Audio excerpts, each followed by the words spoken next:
Hello, and in this video, we're going to talk about investing, be it real estate, stocks and shares, crypto, buying and selling businesses, and the importance of assets and liabilities and why they should be the guiding light in your investment philosophy and strategy. So let's get straight into the video.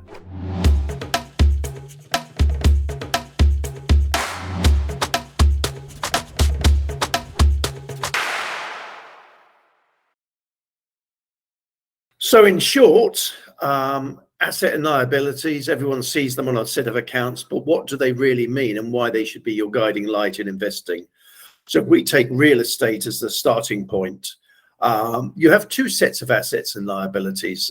You also have what on the profit and loss side, what I would call the income and expenditure, but it works exactly the same way as assets and liabilities. So the most fundamental thing is that your assets always exceed your liabilities, and your liabilities never exceed your assets. And while that is the case, you should always be at the head of the game in investing.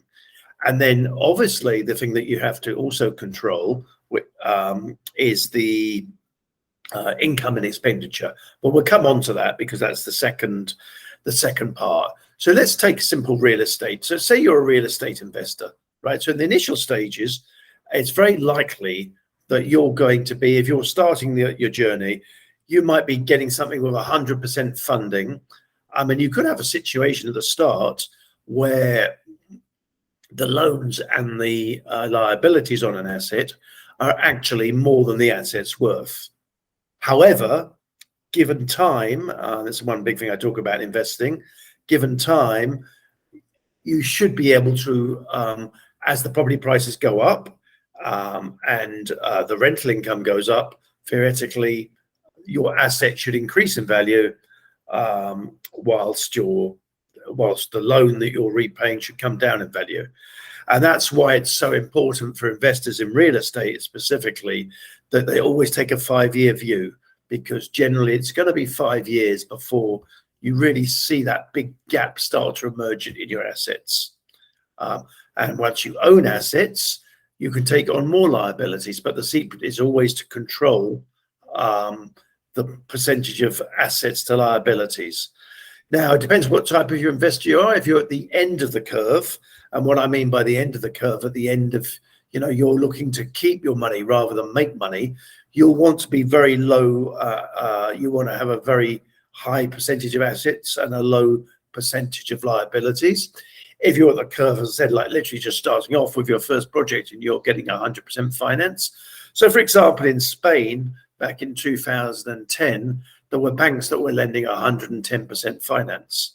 So as you can imagine, in that case, initially, you're starting off with a loan that is more worth more than the actual value of the property. And that goes over time. So the second thing that you really want to be aware of, and again, we go to the real estate example here, is making sure that your assets or your income doesn't exceed your expenditure.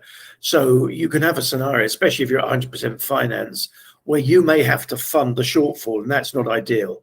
So you always want your income from the asset to be more than the expenditure of the asset. Pretty logical and makes complete business sense. But in the early stages, as I said, it's not always possible to achieve that, and you may have to change that. And things change, right? Markets change. And again, this is why I come back to around about 70%. You want to give yourself some room for when bad times. I think the two things that I think Warren Buffett sums up perfectly: the two things to send you bankrupt are ladies and leverage, and alcohol, I guess, is the other one you had to add to it. But you need to focus on getting that in your system, and then so what happens over time, as I said, both the assets. So if you take income and expenditure, generally speaking, you might start off 100% finance. You may even have to put some money from another business or whatever to pay the shortfall. But over time, the rent will go up, and the income and the expenditure will go down, And again, you build that, and that is in essence your profit. And once you're doing that, when you actually start to add new assets, you should always looking to add new assets. You need to look at your portfolio as a whole, and then you basically, let's say, if you're looking at assets and liabilities, let's say you have £1 million, you have £1 million worth of assets and 500,000 worth of debt.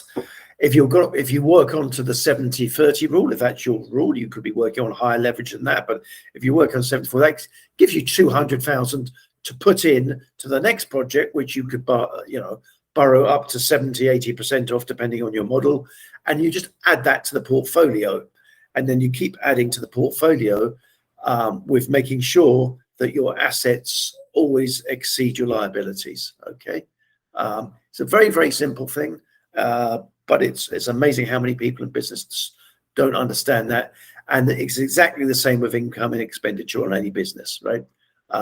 Your income should always be, expenditure, and it should always exceed your expenditure. So real estate is quite simple. You have a simple asset, and it's pretty easy to control. You've got your rental income. You've got what else you got? You've got your rental income. You've got your basic assets, your basic liabilities, and you've got the expenditure on mortgage payments, etc. So it's pretty easy to control. Now, if you're buying a business and doing the same, and you're buying and selling businesses like Warren Buffett does at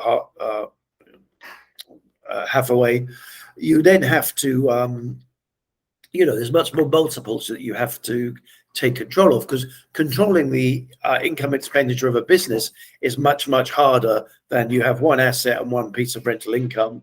It's pretty simple. Anyway, I hope you enjoyed the video and found it interesting, and look forward to chatting to you in the next video. Thanks for watching the video, and please feel free to connect with me on my personal website, nickstewart.co. Really looking forward to hearing from you. Bye for now.